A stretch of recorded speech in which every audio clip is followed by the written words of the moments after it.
मित्र, आजच्या भागामध्ये आपण बघणार आहोत व्यक्तीला समजून घेणं किती आवश्यक आहे, तिचं नीट मूल्यमापन करणं किती गरजेचं आहे आणि नीट मूल्यमापन केलं नाही, नीट तिला समजून घेतलं नाही आणि त्या समजून घेऊन तिच्यासोबत नीट वागला नाहीत, नीट बोलला नाहीत, तर त्याचे काय दुष्परिणाम होतात हे आजच्या भागात बघणार आहोत. व्यक्तीचं योग्य मूल्यमापन करणं गरजेचं असतं.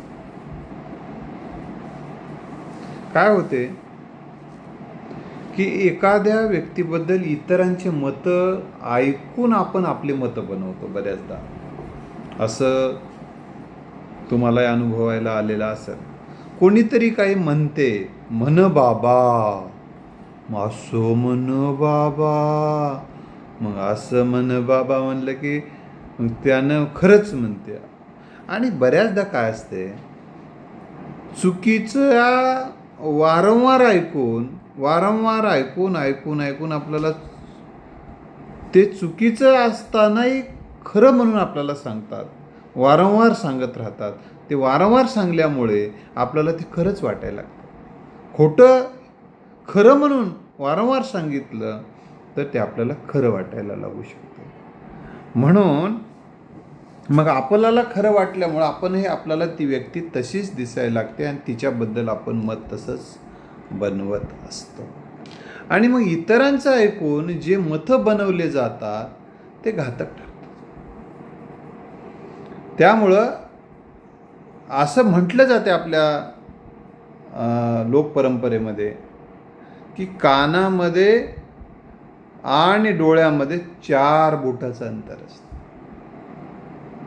म्हणजे याचा अर्थ असा आहे, आपलं प्रत्यक्ष डोळ्यानं बघितलेलं महत्त्वाचं आहे, कानानं ऐकलेलं तितकंसं काही बरोबर असत नाही. आणि दुसरी गोष्ट काय असते, पुढच्या व्यक्तीचं आकलन नीट झालेलं नसते किंवा त्याच्याबद्दलचे पूर्वग्रह असतात किंवा काही सूड भावना असते आणि त्या सूड भावनेपोटी याचं नुकसान करण्यासाठी लोक वाटेल ते बोलून त्याच्याबद्दल मतं दूषित करण्याचा प्रयत्न करतात. म्हणून पुढचा व्यक्ती आपल्याला जर एखाद्या तिसऱ्या व्यक्तीबद्दल काही सांगत असेल तर असं सांगण्यामागचा याचा काय उद्देश आहे हे देखील आपण समजून घेणं गरजेचं आहे.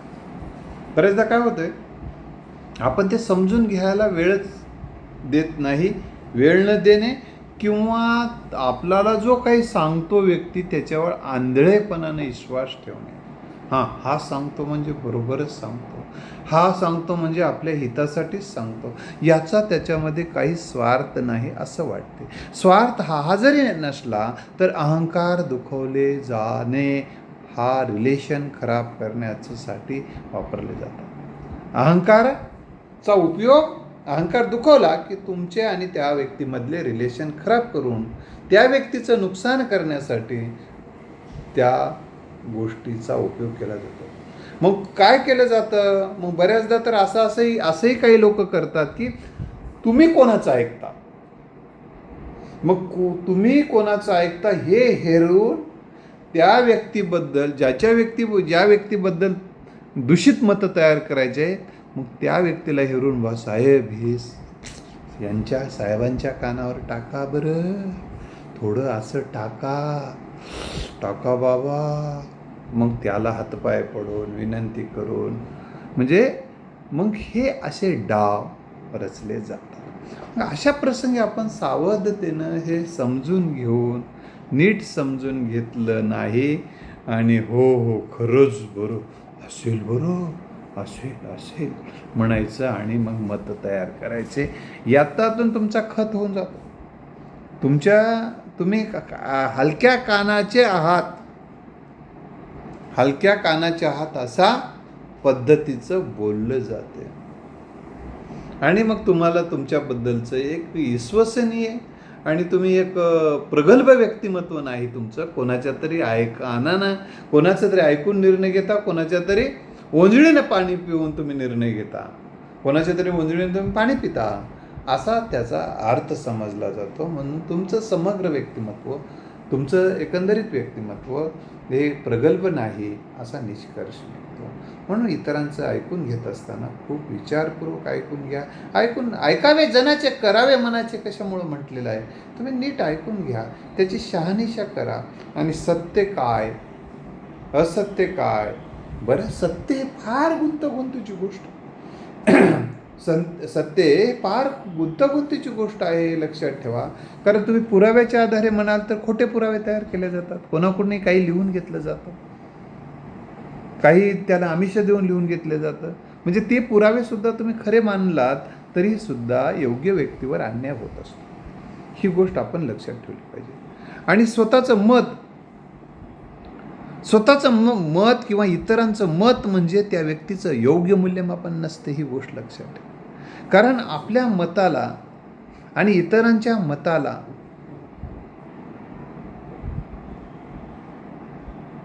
सत्याचा आधार आहे का, अनुभवाचा आधार आहे का IQ माहितीवर आपण मतं बनवतो, तकलादू मतं बनवतो. आणि काही जण इतके उतावळ व्यक्तिमत्व असते की त्याला सांगलं कीच ते दारू पिल्यासारखं गोंधळ करायला सुरू करते सांगल्याबरोबरच. आणि मग इकडे बघ लागलं, बघ तिकडे आत्ताच सांगून आलो, जम लागलं धब्बानबन. असं आहे. आपण बरोबर सांगून बरोबर इस्तू लावतो म्हणून काही जण म्हणतात. म्हणजे अशा इस्तू लावणाऱ्यांचं इस्तू लावण्याचं काम तुम्हाला करावं लागेल, तरच समाजामध्ये सुख, शांती, समाधान आणि सामाजिक संबंध चांगले राहू शकतात. म्हणून आपलं मत म्हणजे त्या व्यक्तीचं तो व्यक्ती आहे असं नाही. तुम्हाला जसं वाटते तसा तो व्यक्ती असेल असं काही नाही. वाटणं आणि असणं याच्यामध्ये फरक असतो. ही गोष्ट आपण लक्षात ठेवली पाहिजे. आपण एखाद्या व्यक्तीकडे ज्या दृष्टिकोनानं पाहतो तसा तो व्यक्ती आपल्याला दिसायला लागतो. म्हणजे आपण एखाद्या व्यक्तीकडे नकारात्मक दृष्टिकोनातून पाहू लागलो तर तो व्यक्ती आपल्याला नालायक दिसतो, खलनायक दिसतो. आणि त्या व्यक्तीकडे आपण जेव्हा सकारात्मक नजरेनं पाहायला लागतो तो नायक दिसतो, तो संत सज्जन दिसतो. तर हे दोन्ही दृष्टिकोनापेक्षा वस्तुनिष्ठ दृष्टिकोन, वस्तुनिष्ठ आकलन, वस्तुनिष्ठ समज आणि त्याला अनुभवाचे अधिष्ठान असणं गरजेचं आहे. मग तुकोबारायाने अशा काही ठिकाणी म्हणलेले, आले अनुभवाच्या अंगा ते या जगा देतो असे. मी या अनुभवाला काय आलंय हे खूप महत्त्वाचं आहे. आणि दुसरी गोष्ट एक लक्षात ठेवलं पाहिजे, तुम्हाला जे अनुभव आला म्हणजे त्या व्यक्तीचं समग्र व्यक्तिमत्व असते असं काही नाही. एखाद्या वेळेस त्याला राग आला आणि तुम्हाला काही फाडकुने थोबाडात मारलं चुकीच्या तुमच्या वागण्या बोलण्याने, म्हणजे तो काय रोज मारत फिरतो का? नाही. त्या क्षणाची ती प्रतिक्रिया होती. तो मारकुडा आहे का? नाही. रोज भेटलं त्याला मारत फिरतो का तो? नाही. मग तुमचे ते पण काय केलं जातं की अर्धवट सांगितलं जातं.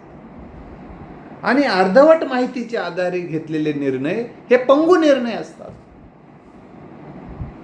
म्हणून आपण हे लक्षात ठेवलं पाहिजे की त्यामध्ये पुढच्या व्यक्तीचा तो दोष आहे बाबा, पण तुझा काहीतरी असेल की तू काय धुतल्या तांदळासारखा आहेस का, हे आपल्याला कधीतरी आपण समजून घेतलं पाहिजे. एका हाताने टाळी वाजत नाही हे जे लोकमानस म्हणते, लोक बोलतात, परंपरेने हे मत व्यक्त झालेलं आहे, ही म्हण व्यक्त झालेली आहे, विचार व्यक्त झालेला आहे. म्हणून कुठेही एखाद्या वेळेस बऱ्याच घटनेमध्ये त्याला दोन्ही घटक काही ना काही, कोणी जर जास्त कोणी कमी, पाची बोटं सारखे नसतात या उक्तीप्रमाणे कमी अधिक प्रमाणामध्ये सुद्धा ही परिस्थिती असते. म्हणून या संदर्भात सुद्धा फार काळजीपूर्वक आपण निर्णय घेतले पाहिजे. एखाद्या व्यक्तीची एखादी उक्ती, एखादी कृती म्हणजे त्या व्यक्तीचं योग्य मूल्यमापन होत नाही. ते एक मत, त्या व्यक्तीची एक कृती किंवा त्या व्यक्तीची एक उक्ती, एखादं वाक्य बोललेलं किंवा एखादी उक्ती कृती म्हणजे ते व्यक्ती समग्र असत नाही. आता उदाहरणार्थ एखाद्या व्यक्ती समतावादी आहे, परिवर्तनवादी विचारधारेचा आहे, पण नाईलाजानं त्याला एखादी गोष्ट विषमतामूलक व्यवस्थेला बळी पडून करावं लागली, त्याच्या मनात नसताना, त्याच्या मताचा तो भाग नसताना, त्याच्या विचाराचा जो भाग नसताना, दडपणानं बळी पडून तो जर एखादी केला, म्हणजे तो सनातनी ठरतो का एकाच कृतीनं, एकाच उक्तीनं?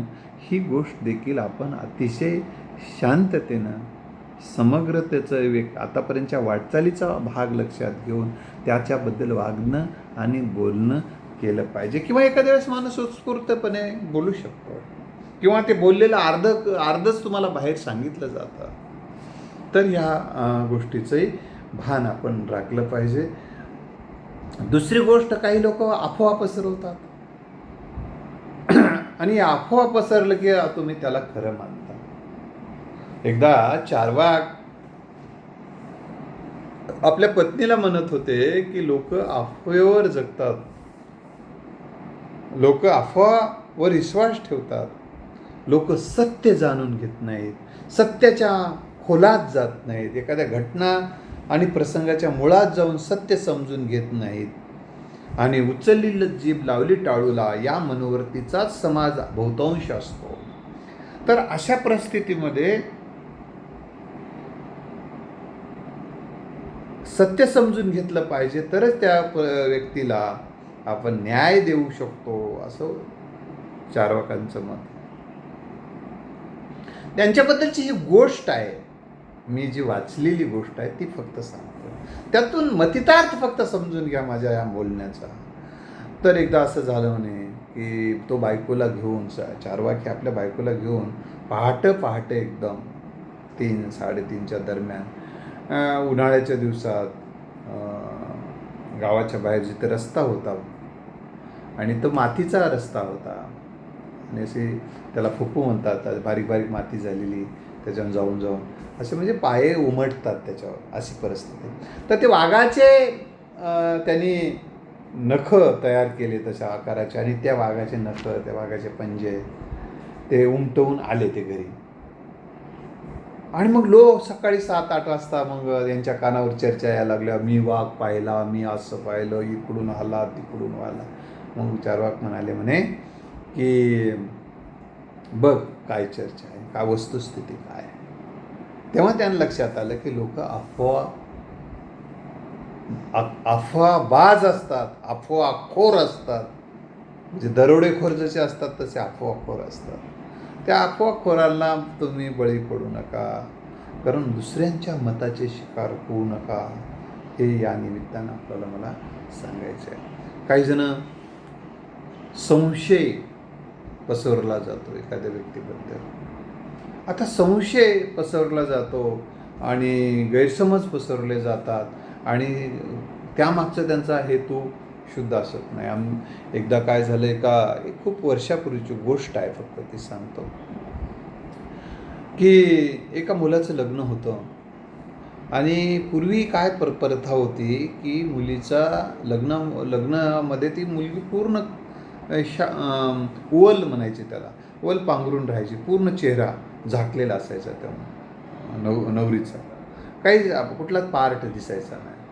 मग अशा प्रसंगी त्या मित्रांना, त्या पोराचं ज्याचं लग्न होत होतं, त्यांना त्याच्या बायकोला पाहायचं होतं, चेहरा पाहायचा होता, म्हणजे कशी दिसते. हा जरा साधा भोळा पोरगा होता. त्यानं म्हणलं, अरे मग हे आजचं तर ती प्रथा होती तेव्हा, पाहू दिलं जायचं नाही फारसं.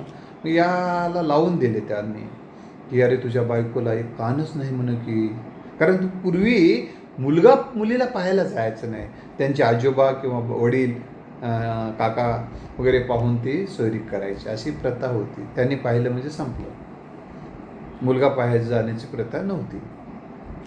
तुम्हाला हे ऐकून एकदम भयानक काहीतरी वाटेल, पण ती वस्तुस्थिती मी तुम्हाला सांगत आहे. तर मग हा हट्ट धरला, नाही म्हणायला लागला की नाही, ते मला बायकोचा कान दाखवाच, नाहीतर मी लग्न करायला तयार होणार नाही. अरे हे काय प्रकार झाला म्हणले. मग ते चला ठीक आहे दाखवूया, मग त्यांनी निर्णय घेतला दाखवण्याचा. तेव्हा ते सगळ्यांनी तोंड उघडं करून दाखवलं, कानं बघितले, त्या पोरांनी बघितलं, मग या पोरांनी त्याच्या मित्रांनी, ते झाला विषय. खरं अरे आम्हाला उगाच खोटं सांगितलं की रे, आम्हाला काय माहीत रे, असे पोटात एक आणि ओठात एक अशी प्रवृत्ती, त्याच्यामागचे हेतू काही असतात, पण असे लोक असतात. अशा वेळी लोकांच्या मताला बळी पडू नका. दुसरी गोष्ट, काही व्यक्तीवर आरोप होतात, तुम्ही पेपरमध्ये वाचता किंवा टी व्हीवर ऐकता, आणि ते आरोप आणि सत्य याच्यात खूप फरक असतो. आरोप म्हणजे एक प्राथमिक मत असते, आरोप म्हणजे एक प्राथमिक अंदाज असतो. अंदाज म्हणजे सत्यता नसते. तरी पण काही जण आरोपीला सुद्धा गुन्हेगारासारखं वागवतात. तुम्ही बघता बरेचदा आरोपीला गुन्हेगारासारखं वागवतात. म्हणून सन्माननीय न्यायालयाने सुद्धा याबद्दल विचार करायला पाहिजे की आरोपी वेगळा आणि गुन्हेगार वेगळा. त्यामुळे ज्या पद्धतीने त्याला वागणूक दिली जाते त्या आरोपीला, ती गुन्हेगाराच्या भयंकर दिली जाते वाईट. त्यामुळं आणि तशी त्याची अवस्था व्हावी म्हणूनच त्याच्यावर खोटे नाटे आरोप करून एखाद्या सज्जन व्यक्तीला संपवलं जातं. ह्या गोष्टी आपण लक्षात ठेवलं पाहिजे. म्हणून दुसरी गोष्ट, न्यायालय जे निकाल देते किंवा समाजाची एखादी कमिटी निकाल देते, एखादी जात कमिटी सुद्धा निकाल देते. जात पंचायत आता ती बऱ्याच प्रमाणात राहिली नाही, पण काही प्रमाणात आहे. तर ते जे गावातले जे काही 4 लोक येऊन एखाद्या विषयाचा न्याय देतात, ते न्याय म्हणजे न्याय देण्याचा विचार म्हणजे तो जो काही निकाल देतात, तो निकाल म्हणजे सत्य असतेच असं काही नाही. कारण न्यायालय किंवा काही जण हे पुराव्याच्या आधाराने निर्णय घेत असतात, पुराव्याच्या आधारे निर्णय घेत असतात. ते पुरावेच खोटे असतील तर न्याय खोटा असतो, निकाल खोटा असतो, आणि निकाल खोटा असेल तर त्या सज्जन व्यक्तीवर, निष्पाप व्यक्तीवर अन्याय होत असतो. म्हणून बऱ्याचदा आपण एखाद्या व्यक्तीच्या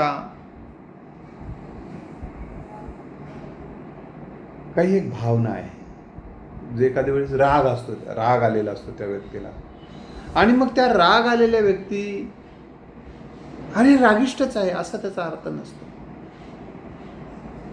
लक्षात आलं का? त्या क्षणाची ती प्रतिक्रिया असते. म्हणून आणि काही व्यक्तीबद्दल त्या व्यक्तीच्या मनात राग असला म्हणजे तो सगळ्याच विषयाबद्दल त्याला राग तोच असं काही नाही. ही गोष्ट आपण लक्षात ठेवली पाहिजे. दुसरी महत्त्वाची गोष्ट, अनुभव. आपण म्हणतो त्या व्यक्तीचा मला अनुभव वाईट आहे. हो, त्या व्यक्तीचा अनुभव वाईट आहे म्हणजे तो व्यक्ती समग्र वाईट आहे का? सगळ्याच्या संदर्भात त्याला वाईट अनुभव आहेत का? असं काही.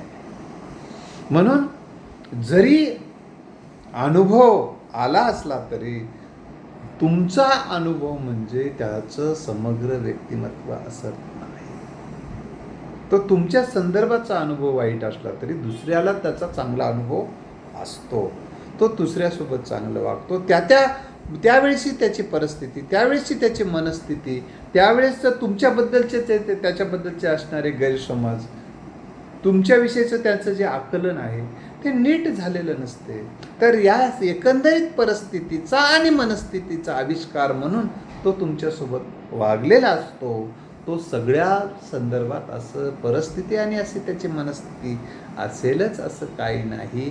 त्यामुळं त्या व्यक्तीसोबत आपण जरी अनुभव जरी आला म्हणजे तुमचा अनुभव म्हणजे त्याचं तो व्यक्ती असं असत नाही. नेहमीच आणि सर्वांनाच ते अनुभव येतात असं काही नाही. हा सुद्धा एक मुद्दा आपण लक्षात ठेवला पाहिजे. तर योग्य मूल्यमापन, आपण त्या व्यक्तीचं योग्य मूल्यमापन म्हणजे कसं? मग मूल्यमापन तर त्या एखाद्या व्यक्तीची कृती, उक्ती, घटना किंवा त्याच्या कार्याचे आपण वस्तुनिष्ठ, न्याय्य, सत्य, संतुलित पद्धतीने केलेले मूल्यांकन असतं. तर हे मूल्यांकन आपण तशा पद्धतीनं केलं पाहिजे. आणि एक लक्षात ठेवलं पाहिजे, मूल्यांकन करत असताना व्यक्तीचं संदर्भ समजून घेऊन मूल्यांकन करणं हे सुद्धा त्या व्यक्तीला न्याय देणे. आता आपण बऱ्याचदा संदर्भ सोडून त्या व्यक्तीचं मूल्यमापन करतो. आता उदाहरण एक विषय सांगतो की कोणत्या संदर्भानं तो बोलला, तो कुठला संदर्भ आहे, कोणत्या वयाचा संदर्भ दिलेला आहे. आता एखाद्या लहान मुलीला पळून नेलेला आहे, ती बालिका 10-1 वर्षाची आहे सर, आणि तिला पळून नेलं, 4 दिवस पळून नेऊन ठेवून दिलेलं आहे. आणि मग ही ती 40-50 वर्षाची झाली, ती आता महिला झाली.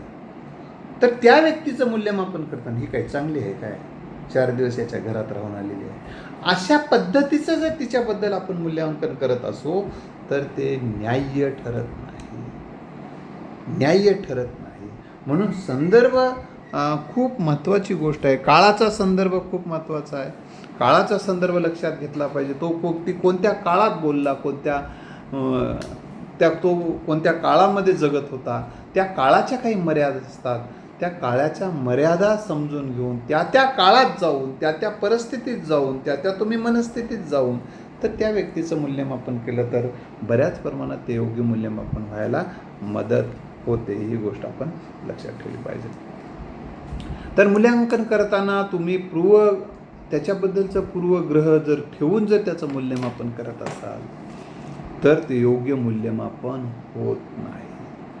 ही गोष्ट लक्षात ठेवा. तुम्ही जातीवादी असाल तर ज्या जातीच्या विषयी तुमच्या मनात द्वेष असेल तर त्या जातीविषयी वागत असताना तुमची चांगली वागणूक राहत नाही, तर मग पश्चातापाची वेळ येते तुमच्यावर. तर त्याची निपक्षपाती तुम्ही त्याच्याबद्दल निर्णय घेऊ शकत नाही. मग तुमच्याबद्दल तर दुसरी गोष्ट, त्या व्यक्तीचं योग्य मूल्यमापन करायचं असेल तर त्याचे गुण आणि दोष, त्रुटी, उणिवा आणि त्याचं सामर्थ्य, त्याची क्षमता, त्याचं कौशल्य, या सगळ्या गोष्टीचा विचार करून तुम्हाला त्या व्यक्तीबद्दलचं निर्णय घ्यावा लागेल.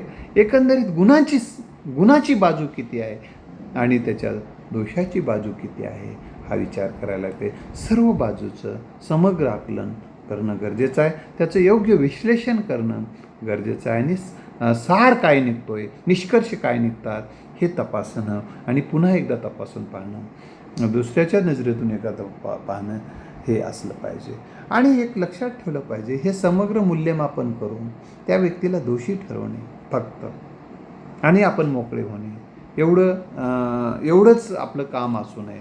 तर त्याला क्षमा करणे, काही असतील तर त्याला सुधारण्याला संधी देणे आणि त्याच्या विकासाला प्रोत्साहन देणारं असावं. ठीक आहे, ह्या गोष्टी तुझ्यामध्ये हे दोष आहेत, पण ह्या गुण आहेत, हे क्षमता आहे, कौशल्य आहे, हे शहाणपण आहे, यावर तू फोकस कर आणि मग तू कामाला लाग, तर तू मोठा होशील. अशा पद्धतीचं त्याला आणि आपण संदेश दिला पाहिजे. तसं मूल्यमापन करून त्याचे निष्कर्ष काढले पाहिजे. आणि अविवेकी पद्धतीने घाई गडबडीत मूल्यांकन करू नये. घाई गडबडीत केलेलं मूल्यांकन, घाई गडबडीत घेतलेला निर्णय, अविवेकी पद्धतीने घेतलेला निर्णय हा पश्चातापकारक असतो, तो योग्य मूल्यांकन करणारा नसतो. आता एक उदाहरणात एक छोटीशी गोष्ट मी तुम्हाला सांगणार आहे की एकदा काय झालं, ती लोककथा आहे. तर आपल्याला त्यातून काय समजून घ्यायचं एवढंच बघायचं. कथा म्हटल्यानंतर कथा आहे एवढंच लक्षात.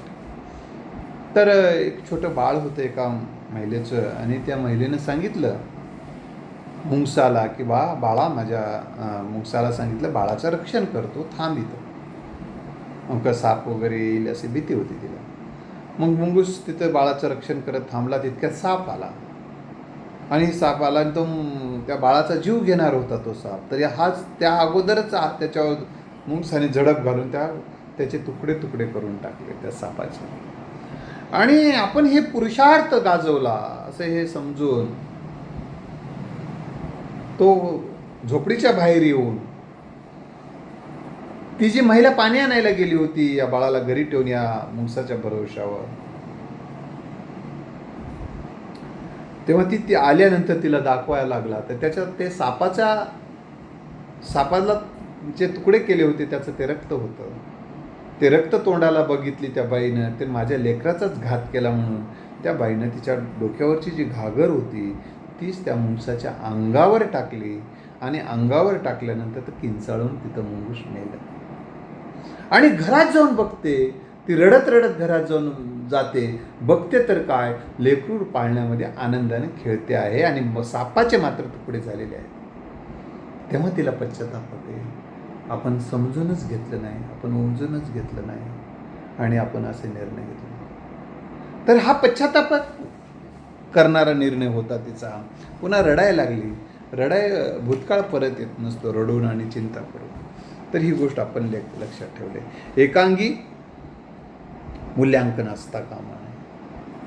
समग्र अंगाने त्याचं मूल्यांकन केलं पाहिजे, चहूबाजूने विचार केला पाहिजे, पुढच्या व्यक्तीचाही विचार केला. तो ज्या परिस्थितीवर भाष्य केला आहे, ज्या व्यक्तीवर त्यानं भाष्य केलेलं आहे, त्याच्यावर बेतलेल्या अनेकदा मागच्या अनुभवाचे त्याच्या घाव जे झालेले आहेत, या सगळ्या घावाची ती प्रतिक्रिया असू शकते, त्या व्यक्तीबद्दलची ती प्रतिक्रिया असू शकते. म्हणून हे सगळं मूल्यांकन आपण नीट केलं पाहिजे. आणि आपण अजून मूल्यांकन करत असताना एखाद्या व्यक्तीचं, एखादे त्याचे मार्क परीक्षेतील, म्हणजे तो व्यक्ती किंवा हुशार किंवा नाव कमवणारा, फारच बहादूर असं आपण जे मूल्यांकन करतो ते मुळात चुकीचं असते. म्हणजे परीक्षेतली मार्क हे स्मरण शक्तीचा आणि लेखन कौशल्याची ती परीक्षा असते. एखाद्या वेळेस स्मरणाची परीक्षा म्हणजे स्मरण हे एक शक्ती माणसाचे आहे, म्हणजेच ते व्यक्तीचं सगळे गुण संपन्न आहे असा त्याचा अर्थ होत नसते. तो एक गुण आहे, अनेक गुण नाहीत. परीक्षेतले गुण म्हणजे, परीक्षेतले मार्क म्हणजे ते एक गुण आहेत. त्या व्यक्तिमत्वातल्या असंख्य गुणापैकी ते एक गुण आहे फक्त स्मरणशक्तीचा, आकलनशक्तीचा. बाकी अनेक गुण असतात माणसामध्ये. त्याला मेहनत, मग हे सगळं बघत असताना त्या व्यक्तीनं केलेली मेहनत, त्या शाळेमध्ये असणारी, महाविद्यालयात असणारी उपस्थिती, त्याची शिस्त, त्याची कौशल्ये, त्याच्या क्षमता, त्याचा सुस्वभाव, त्याच्यातली असणारी सृजनशीलता, त्याचं सहकार्य करणारा स्वभाव, अशा अनेक पैलूचा आपण विसर पडतो मग तो नापास झाला की. म्हणून ह्या सगळ्या मानवी मूल्यावर, मानवी गुणांवर जे निकष बघूनच त्यातले किती गुण नाही त्याच्यात आणि किती आहे ते बघितलं पाहिजे. आपल्याला एक स्मरणशक्ती नाही, लिहिता आलं नाही नीट आणि कमी मार्क पडले म्हणजेच तो मूर्ख आहे असं त्याचा अर्थ नाही. म्हणून निष्कर्ष काढत असताना घाई करता कामा नये. योग्य मूल्यांकन म्हणजे व्यक्ती किंवा त्याच्या कार्याचे, व्यक्तीचे किंवा त्यांच्या कार्याचे संपूर्ण न्याय्य वस्तुनिष्ठ विकासाभूमी परीक्षण असते. आणि हे योग्य मूल्यमापन सत्याच्या आधारावर केलं पाहिजे, अनुभवाच्या आधारानं.